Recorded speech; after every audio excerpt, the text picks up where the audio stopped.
नमस्कार, आप देख रहे हैं न्यूज आपका। आज हम बात करेंगे पश्चिम सिंहभूम जिले के सारंडा में छुपे ऐसे माओवादी के बारे जो एक एमबीबीएस डॉक्टर है।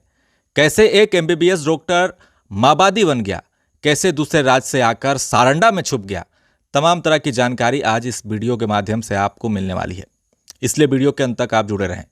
झारखंड राज्य कई दशक से नक्सलवाद से ग्रसित है, मगर वर्तमान में नक्सलवाद का दायरा काफ़ी सिमट चुका है। अब नक्सलियों का गढ़ सारंडा बना हुआ है। कई बड़े इनामी माओवादी इस वक्त सारंडा जंगल में मौजूद हैं, जिनके ऊपर करोड़ रुपये से लेकर लाखों रुपये तक का इनाम रखे हुए हैं। बताया जाता है कि इस वक्त उनकी संख्या 80 से 90 के आसपास है, जो अलग अलग दस्ते सदस्यों के साथ सारंडा जंगल में भ्रमणशील हैं। भाकपा माओवादी संगठन में अलग अलग विंग होती है, जैसे उनका लड़ाकू दस्ता पीएलजे होता है, जो गोरिल्ला युद्ध में माहिर होते हैं। टेक्निकल टीम भी होती है, उनका एक अलग दस्ता है। मिलिशिया सदस्य भी होते हैं और एक मेडिकल टीम भी होती है। वे हमेशा कोशिश में रहते हैं कि नए युवक युवतियों को संगठन से जोड़ा जाए। ऐसे में जो उनके संगठन से जुड़ जाता है, उन्हें प्रारंभिक ट्रेनिंग कई सालों तक दी जाती है।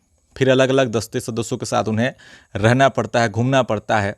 हर सुबह उनका पीटी होता है, फिजिकल ट्रेनिंग होती है।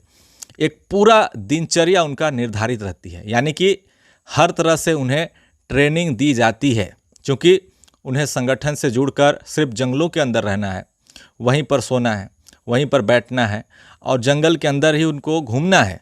तो ऐसे में माओवादियों के लिए कई चुनौतियां होती हैं। सबसे बड़ी चुनौती होती है अपनी गोपनीयता को बरकरार रखना, जंगलों में अपने आप को सुरक्षित रखना, बारिश हो ठंड हो हर मौसम में अपने आप को फिट रखना।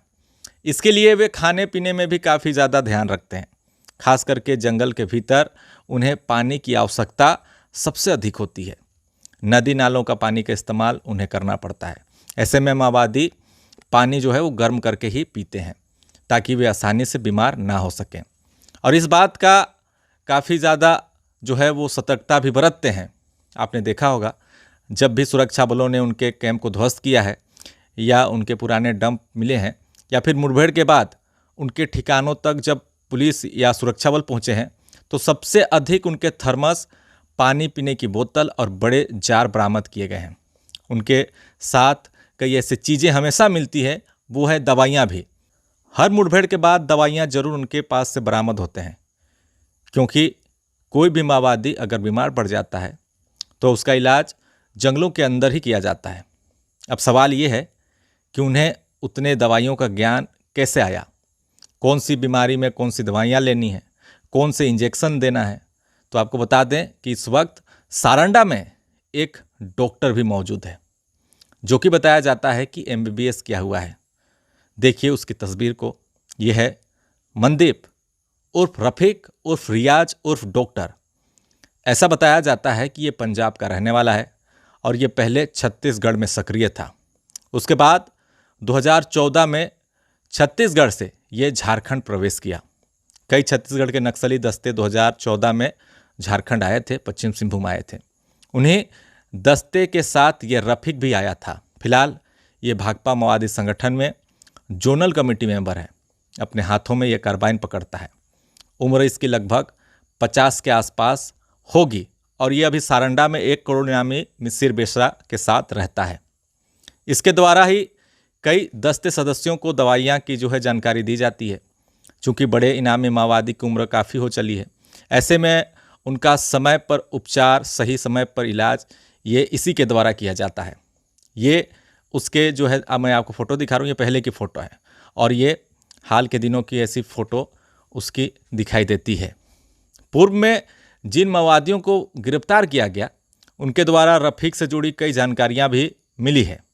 रफीक पहले 1 करोड़ इनामी प्रशांत दा था, सेंट्रल कमेटी मेंबर, उसका भी इलाज कर रहा था।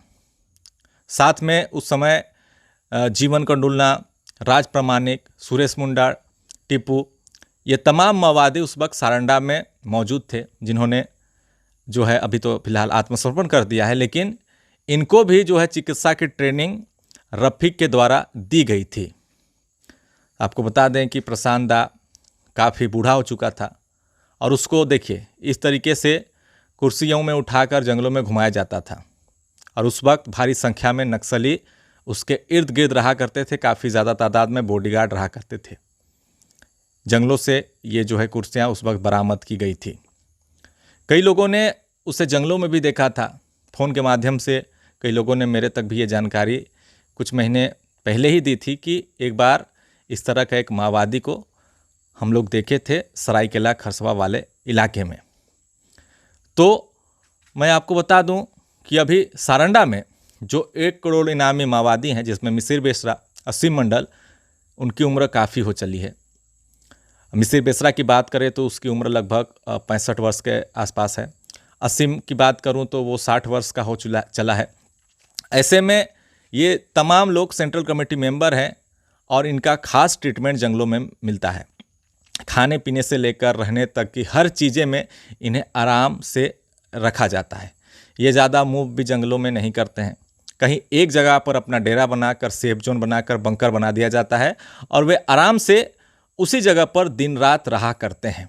आपने देखा होगा तुम्बाहा का सरजमपुर कोल्हान के इलाके में एक बड़े बंकर को सुरक्षा बलों ने ध्वस्त किया और वहाँ से माओवादियों को खदेड़ दिया था। और उसके बाद वो तमाम इनामी माओवादी सारंडा आ गए। और सारंडा आने के बाद भी आपने देखा होगा किस तरीके से बाबूडेरा इलाके में माओवादियों के कई बंकर, कई मोर्चा को ध्वस्त किया गया और बड़े बंकर, और वो बंकर मिसिर बेसरा का था ऐसा बताया जाता है। और अभी फ़िलहाल रफ़ीक की बात करूँ तो ये तमाम बड़े इनामी माओवादियों के साथ ही रहता है। आपको और एक जानकारी दे दूं कि हमेशा माओवादियों की तरफ से समय समय पर प्रेस नोट जारी किए जाते रहे हैं। खास करके चुनाव के वक्त में, लोकसभा का चुनाव हुआ, विधानसभा का चुनाव हुआ और उससे पहले भी कई बार माओवादियों के द्वारा प्रेस नोट जारी किए गए हैं। ऐसे में एक बार रफ़ीक के द्वारा ही प्रेस नोट मेरे तक पहुंचाया गया था, लेकिन उसने माध्यम जो चुना था वो एक सोशल मीडिया का प्लेटफॉर्म ही चुना था। व्हाट्सएप को छोड़कर एक दूसरा माध्यम का उसने इस्तेमाल किया था। तो यानी कि हम कह सकते हैं कि वो मोबाइल का इस्तेमाल उस वक्त कर रहा था होगा। लेकिन देखिए किस तरीके से एक MBBS डॉक्टर माओवाद संगठन से जुड़ जाता है और माओवादियों का इलाज करता है और लगभग कई सालों से वो जंगलों में मौजूद है, साथ में कार्बाइन हथियार भी रखता है। अब देखना होगा, अभियान चलाए जा रहे हैं नक्सलियों के खात्मे को लेकर, उनके आत्मसमर्पण को लेकर। तो क्या ये आत्मसमर्पण करेगा या मारा जाएगा? और कई माओवादी जब इसी तरह से आत्मसमर्पण करेंगे या फिर गिरफ्तार होंगे तो इस तरह के जो भी माओवादी जंगलों में मौजूद हैं उनका पर्दाफाश होता रहेगा।